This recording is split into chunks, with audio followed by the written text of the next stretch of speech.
Good afternoon. The meeting of the Faculty Senate will come to order. Please remind everybody to silence their cell phones if they haven't already done so. We're working under a new paradigm here. We're actually live streaming courtesy of the Learning Commons. So you can actually see this if you happen to miss a faculty meeting. You can actually get it live streamed at the Learning Commons website. Before we begin taking roll from the divisional campuses, let me remind everybody at the off-site that there's a slight delay in when reporting, so please begin your reporting or voting with Potomac State or West Virginia Tech votes, and then give the number so that we can keep track of that. Thank you very much. So, Potomac State, how many are present?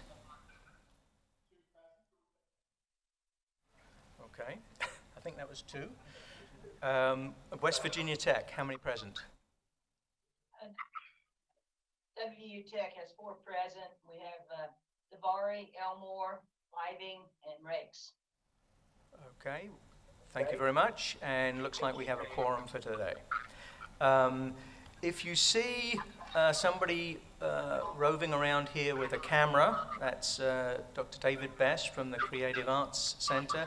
He is somebody that we've asked to come and take some pictures of both faculty members and the assembly, so please don't be disturbed. This won't be live streamed on social media or anything. It's just for the splash screen on the new website, and be more on that later.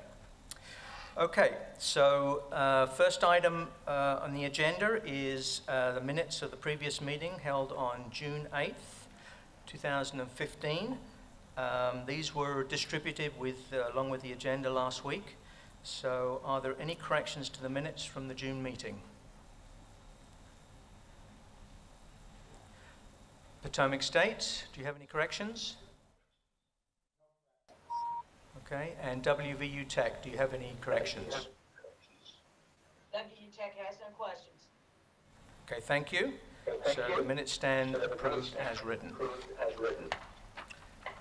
So next I'd like to invite our President, Dr. Gordon Gee, to come up and give his report. Thank you, Richard. And first of all, let me just note that this is Richard's first official duty to preside over the Faculty Senate. Over the Executive Committee, you've done so.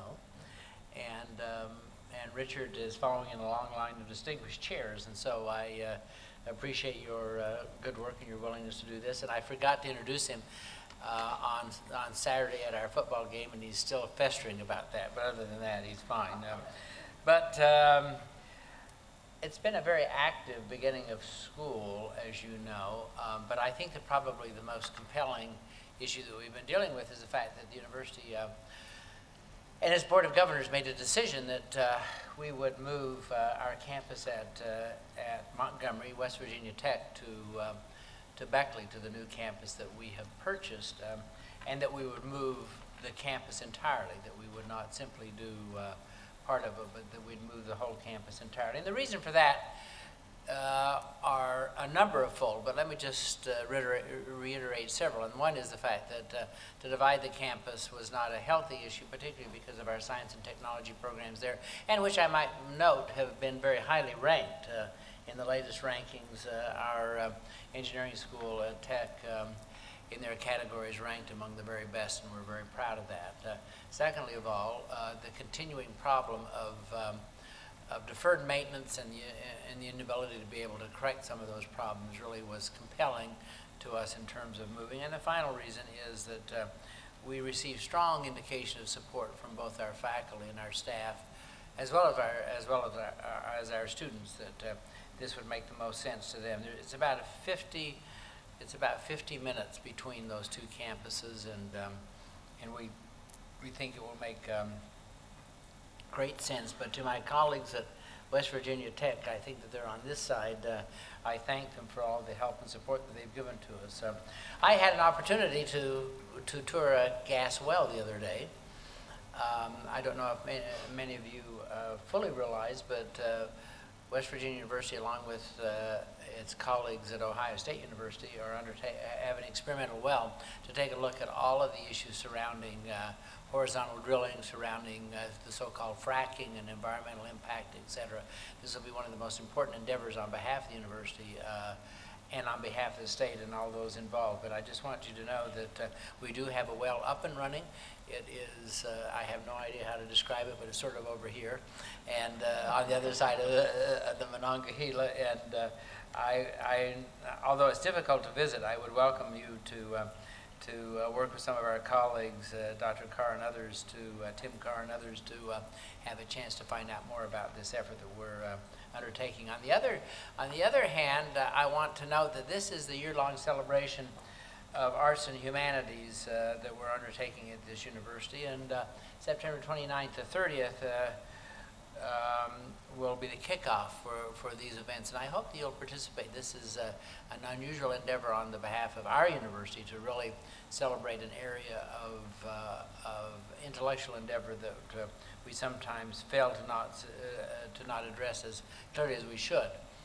The opening of school, I think it was very well done. As you know, we started off with our honors program, and Ken Blemmings is here, with about 1,000 students engaging in volunteer work around the city. We started a number of new events. Our new Saturday night light event where we had all of our freshmen together and had a celebration. Many of you have seen the picture of them encapsulated inside of our band, inside of West Virginia itself, the outline of the state, which was a marvelous moment for all of us. We moved Fall Fest to Sunday. I think many of you had raised this question with me, and I certainly was fully in concurrence, and that is to have a student event on the first night of classes did not send out either a positive signal or make sense in terms of the academic endeavors of the institution. That was moved to Sunday afternoon, and by the way, it resulted in 0 incidents for the first time in the history of Fall Fest. There were no arrests. There were no incidents engaged with that, which of course was a real movement for us. And I might say at the beginning of the school, I hate to talk about arrest records and a variety of other things, but as you know, when students get back together, there's sometimes behavioral issues, but at the beginning of our semester, we've had a fairly quiet start, and I'm happy for that. I did not get a chance to see it, but I know that Hunting Ground, which is a documentary regarding sexual assault, was shown on this campus, and this has been shown on a number of campuses. And what it is it's an opportunity for students to see firsthand some of the challenges that we face in terms of the sexual misbehavior on any campus, and this resulted in a series of discussions. But I would say to our faculty colleagues here that this is an opportunity for you, if you have not had a chance to see it, certainly they will be made available to you. We have some, we're engaged in a series of outreach programs, one in Weirton. This is all part of our Center for Big Ideas, focusing on 2 or 3 areas in which we can make significant improvements. The west side of Charleston, working with Reverend Watts in that community. And then many of you know that Harper's Ferry, part of the historic district, burned down, and we went over together, folks from Extension and from business and economics, from medicine, from law, etc., and we have worked very hard to bring that city back to life, and we're having great success with that. There are 289 citizens of Harper's Ferry. 1 volunteer mayor and 2 volunteer council people, and I talked to the mayor the other day, and he said that they're astonished about the progress that we're making there. A wonderful historic district in this country, and one that the university's been very involved in. We, you know, I did 40 of the 55 counties this summer. My intent was to do only half, and I got carried away, but in fact, I petitioned the governor to make more counties. No, I really haven't, but just to so that I can do more of that. But again, it reconfirms, I think, our commitment to the university, and certainly it reconfirms my own view of the power of this state. And as you know, we have parts of this state that are very challenged economically, but the resiliency of our people is something that we ought to both value and appreciate and learn from. And our new university park opened up, our art museum, and by the way, if you haven't had a chance to see our art museum, with that iconic Michael Graves building and then the museum itself, it's a wonderful new facility and is a very strong statement about the commitment to the arts in this community. Certainly, Bernie Schultz was tenacious about this, Russ Dean and Narvel, who did a great job in making certain that it was a first-class facility.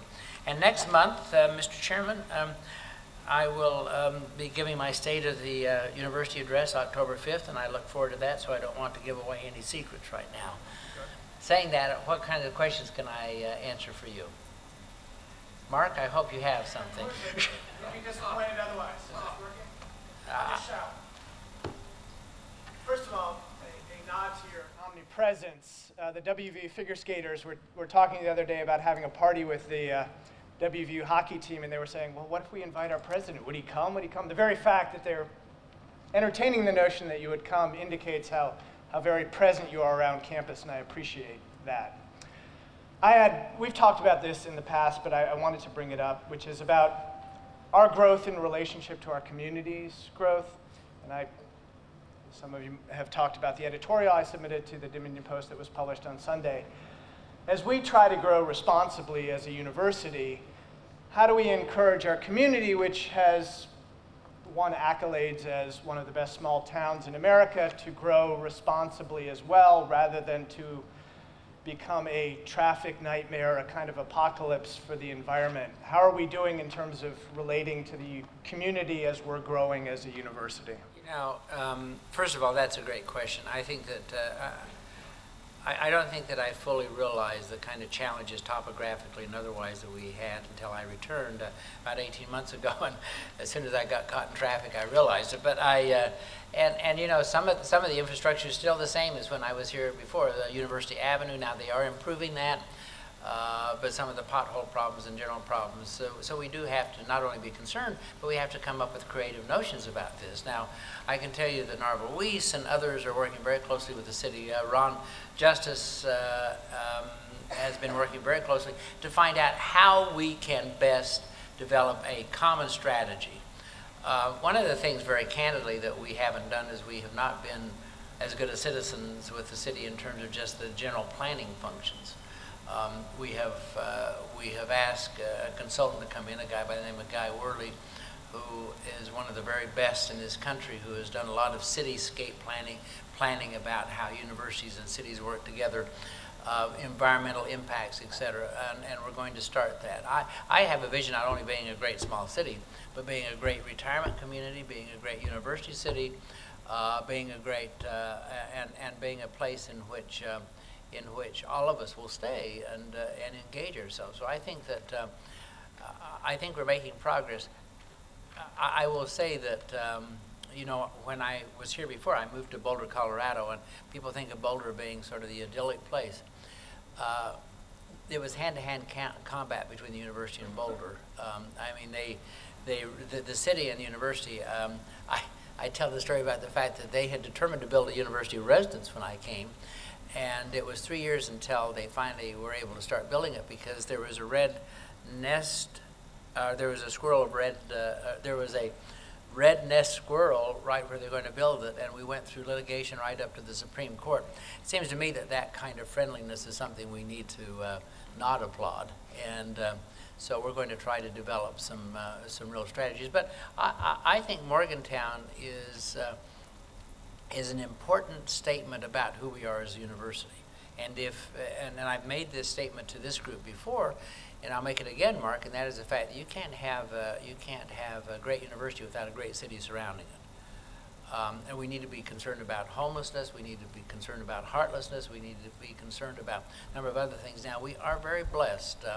I hear this time and time again. We're very blessed with great public education here.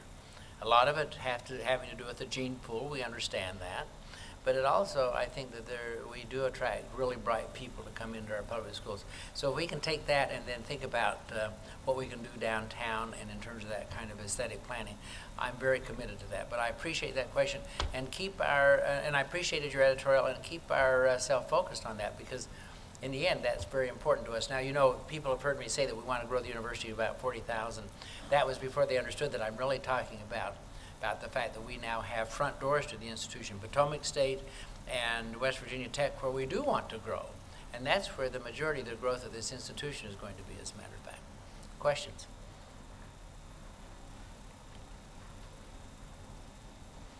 I see or hear none, so Mr. Oh, yes, thank you, my friend. I appreciate it. Any questions from Potomac State? We have no questions, but we do want to mention that we really enjoyed your visit. I know the students especially did, but faculty and administration. So thank you so much for your visit. Thank you. Let me just say, by the way, that we went to Potomac State, but we also went to Kaiser. If you'll notice, and those our colleagues from the medical center were renaming and rebranding all of our medical activities around the state. West Virginia University Medicine, WVU Medicine, is going to be on everything we have. We've had a lot of confusion between the system and the university and between various aspects, and that's a very powerful statement about the institution. So that was, Kaiser was our very first rebranding, and we're very pleased about how that's working out. My friends from West Virginia Tech, you've seen enough of me to know that. We appreciate for this initiative of moving to Beckley. I hope this happens as quick as possible. We have no questions, President. Thank you. Did they say no questions? Yeah, you said no questions because we can't hear you. Thank you very much.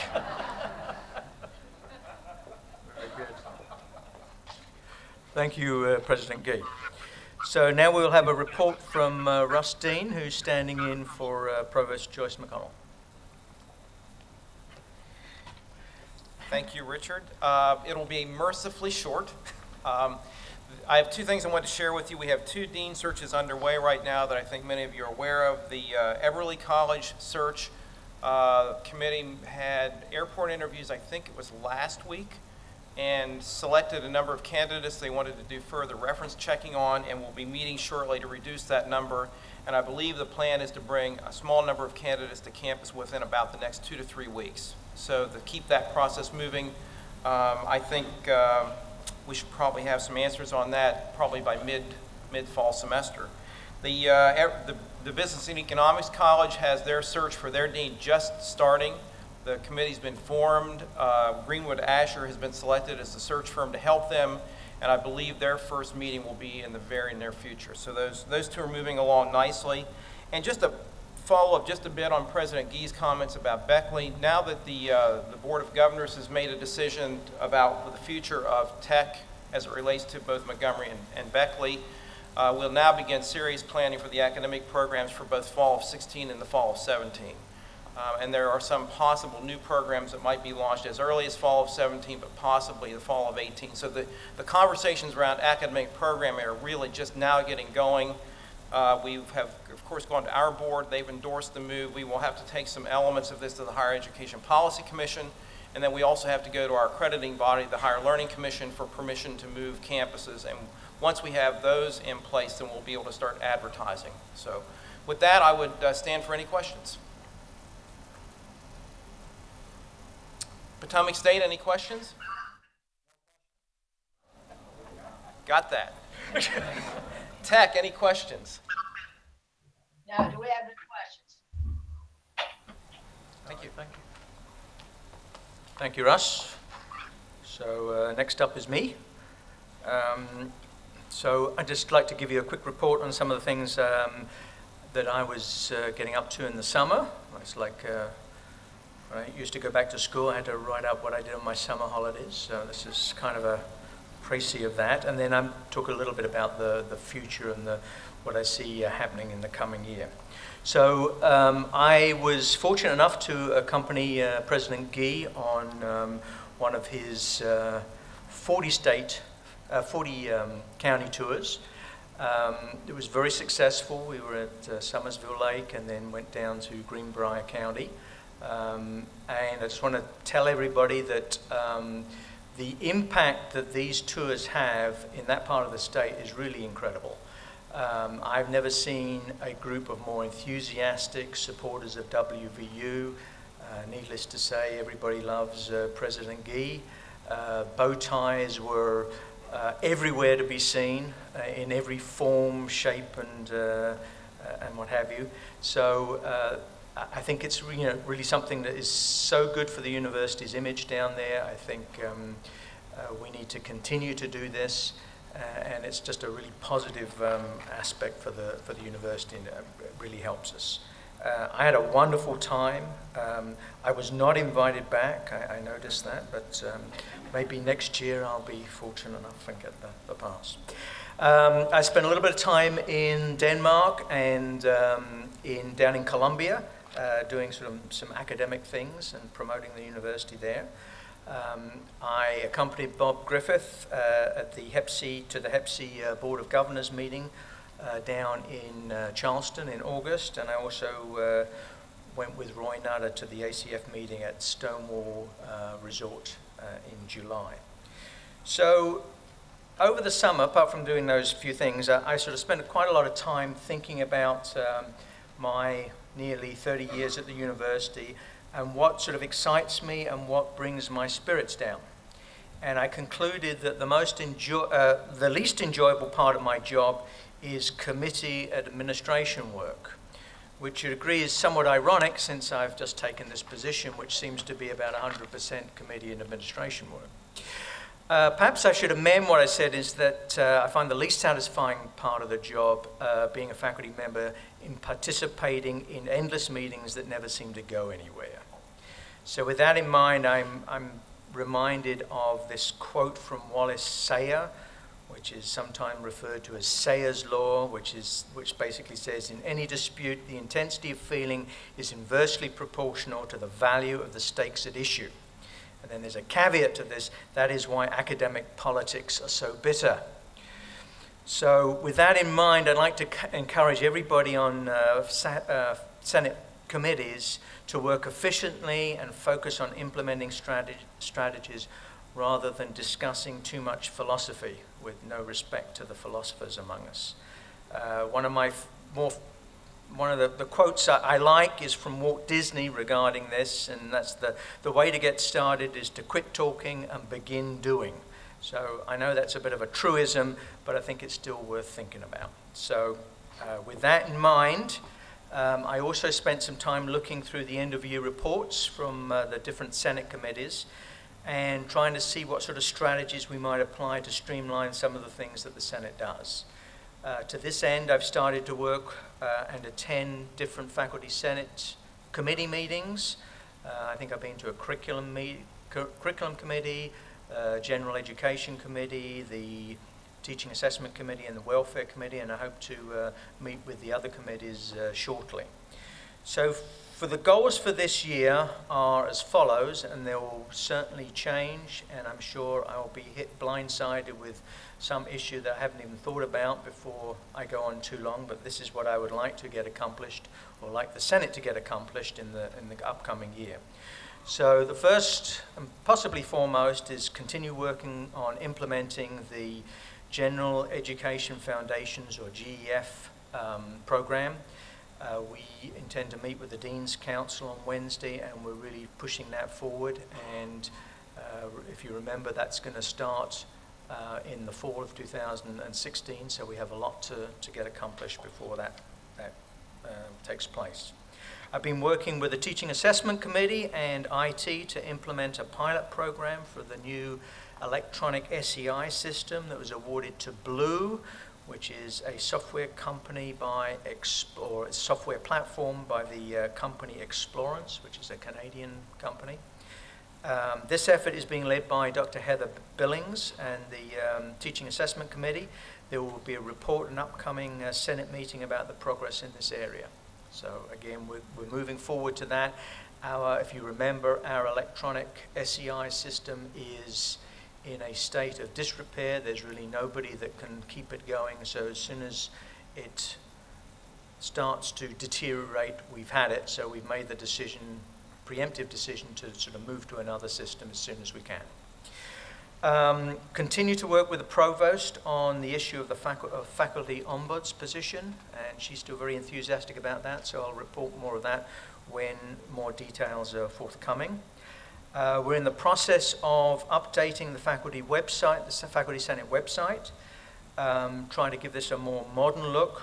And as you saw, David Best was coming around taking photographs, and a picture of this assembly will be the sort of splash screen for that website.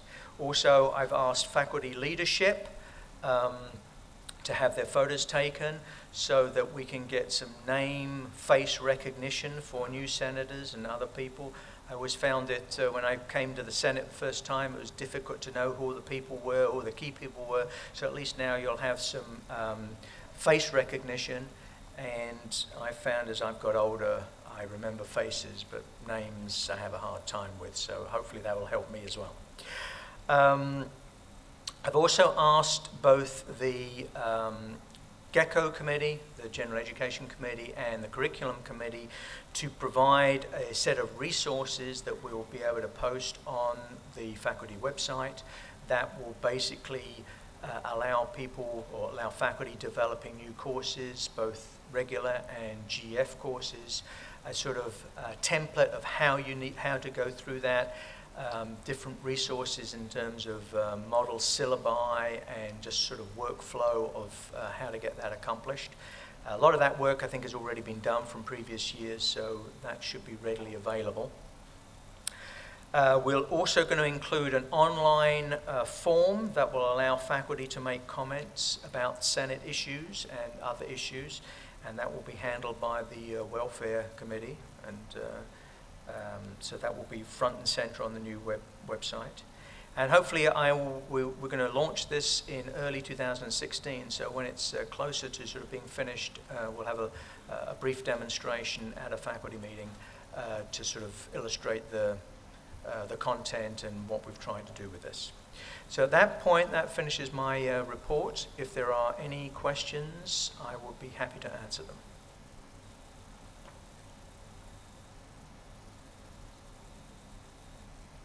This is going to be a very quick meeting. I like this. Are there any questions from WVU Tech? WVU Tech has no questions. Okay. Any questions from Potomac State? Okay, so. Sorry? They've messaged they're having trouble seeing us. Can they see us? Oh. I just got a text message from you. You said you were having trouble seeing us. Has that been resolved, Potomac State?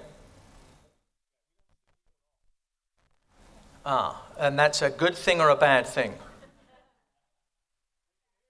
You can hear us. Okay, we'll work on that and see if we can get a picture going as soon as we can, okay?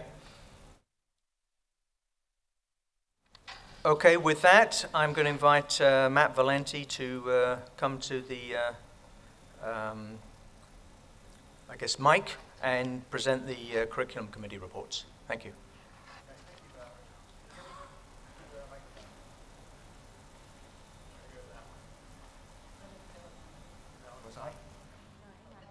Okay. Oh, there we go. Okay, so just a few comments. We had our first meeting on September 3rd, and I'd like to thank Richard for attending, and also Lena Maynor, the chair-elect, was there. We actually have a pretty heavy workload ahead of us. You know, in preparation for the GEF, we'll probably be getting a lot of new courses and program changes. Despite meeting after Faculty Senate Exec, we actually have a new courses report in X1. These are some holdover courses from last year that ended the year as pass pending. So there's a set of 5 courses in there that I'll submit for approval. So is there any objection or point of discussion for Annex 1, which is the new course report?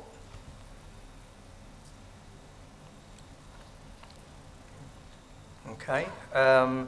Potomac State, is there any discussion or points of discussion or objections? No questions. No questions. WVU Tech, any points of discussion, objections? No. By the way, we don't see you either. There's no objection. We'll work on that as well, okay?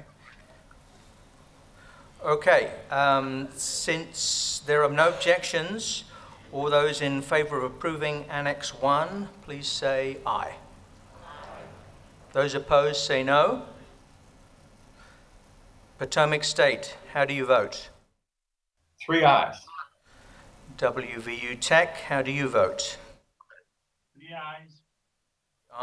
Okay, thank you. The ayes have it, so Annex 1 is approved. Okay, Annex 2 is the committee report from last year and this year's goals, and I submit that for acceptance. Okay, so are there any questions regarding the 2014-2015 committee report? Okay, Potomac State, are there any questions? No questions. WVU Tech, are there any questions? No question. Okay, so Annex 2 is accepted. Very well. The last one's a bit unusual. It turns out that after the final Faculty Senate meeting of last year, we realized there was an error in the new courses report. It was really just a sorting error, so the prerequisites got associated with the wrong courses only in the report. In the original KIM system, it is correct. So this is just a matter of correcting the report that was submitted to the committee. Everything in KIM was entered correctly. So I put it in for approval. Okay, so is there any objection or point of discussion for Annex 3?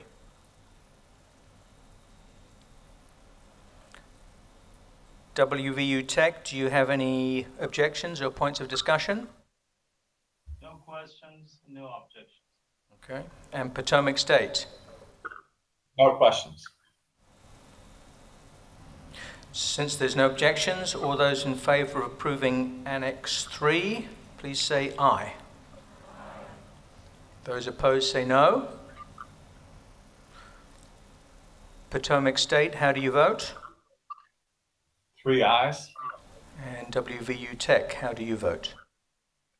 3 ayes. Okay, so the ayes have it, and Annex 3 is approved. Thanks. Thank you, Matt. So next on the agenda is Dr. David Hauser with the General Education Curriculum Oversight Committee report. Okay, I'll keep this relatively short in keeping with our president's wishes on bureaucracy. A couple of annexes just for information. Annex 4 notes that there are in the new GEF 4 science courses that essentially have to be administratively counted twice, one for Science A and one for Science B, depending on the lab.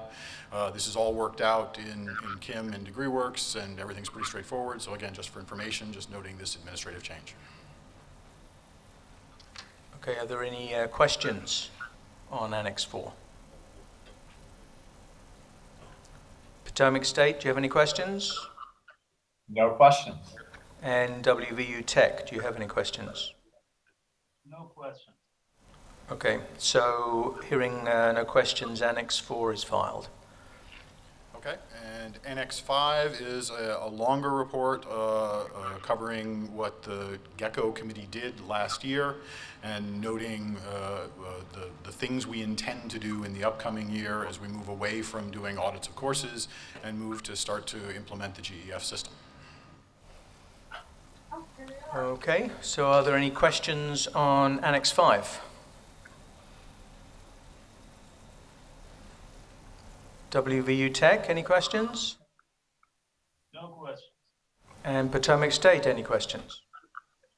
We have no questions, and we can see you now. Okay, that's good. So thank you. So the update on the GEF implementation, Annex 5, is filed. Thank you.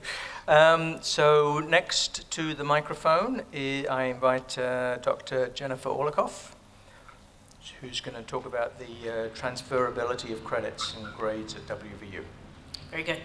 Okay, microphone's on, that's great. I just wanted to give you a quick update, not an update. I wanted to share with you the highlights of the letter that was in Annex 6. So all you had to do is read the letter, but some of the quick points we objected to regarding House Bill 2867 were that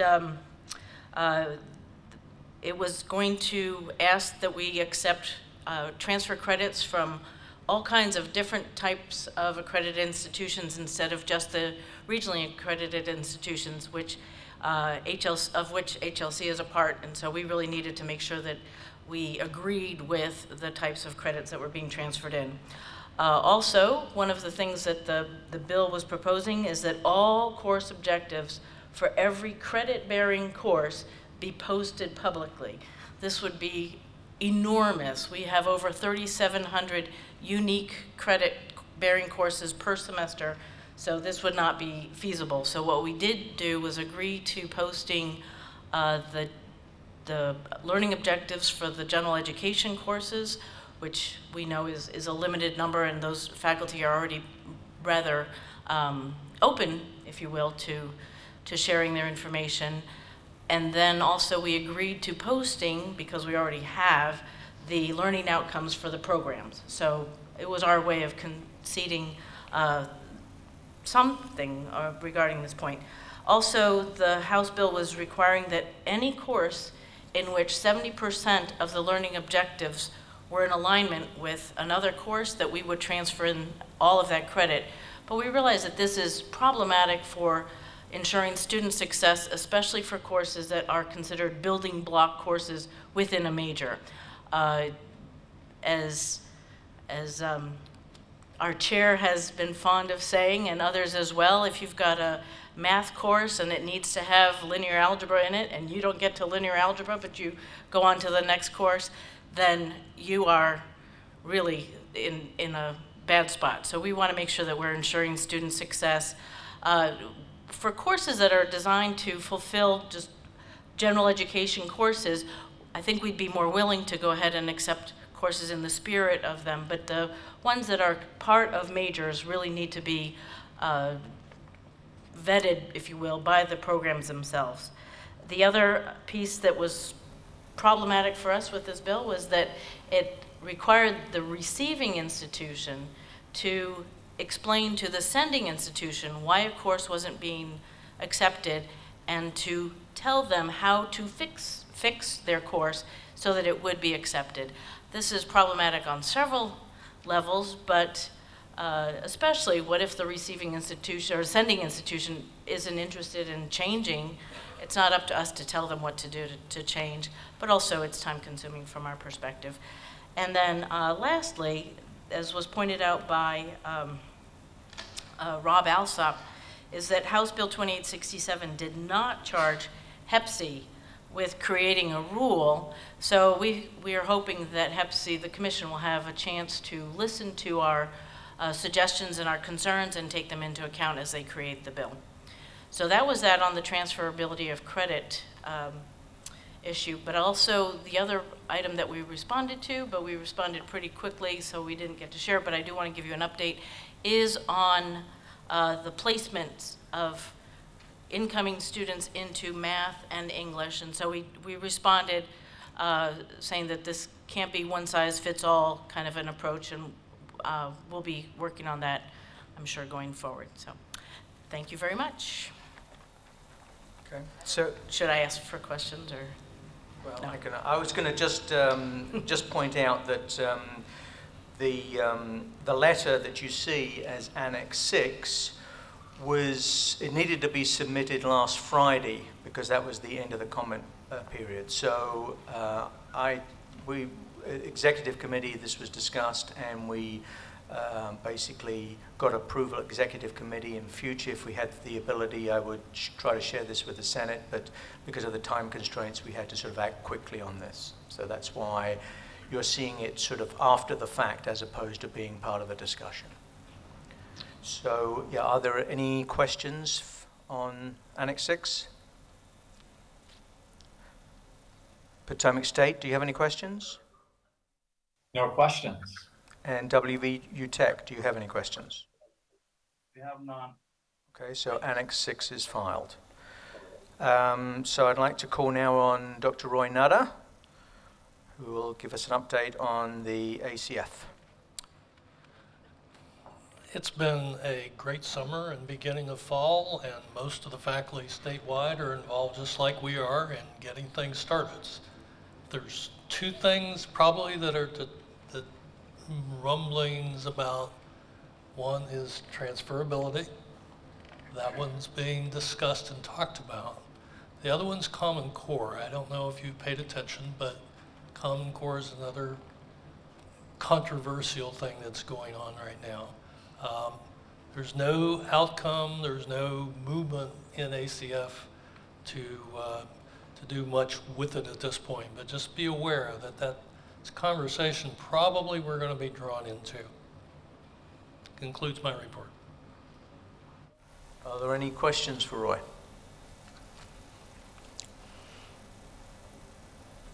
WV Tech, do you have any questions? We have none. And Potomac State, do you have any questions? Okay, thank you, Roy. Next on the agenda is Dr. Robert Griffith. We'll have a report from the Board of Governors. As President Gee already mentioned, the board had a special meeting early this month where we discussed the fact that the only way to save WVU Tech was to move WVU Tech to Beckley, and we voted to do so. That was essentially the only item on that special meeting's agenda.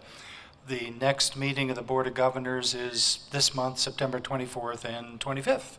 That concludes my report. Are there any questions for Bob?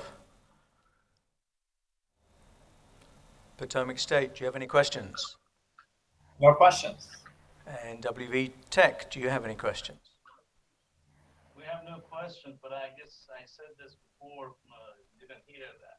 Regarding this move, we really appreciated what President Gee is doing for Tech, and I hope that this move take place as quickly as possible.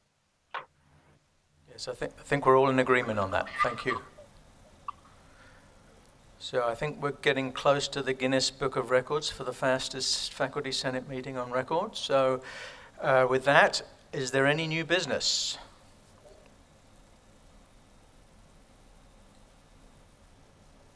Tech, do you have any business? New business? Thanks. Potomac State, do you have any new business? No new business. Okay, so if there is no new business, may I have a motion to adjourn? Second. The meeting is adjourned.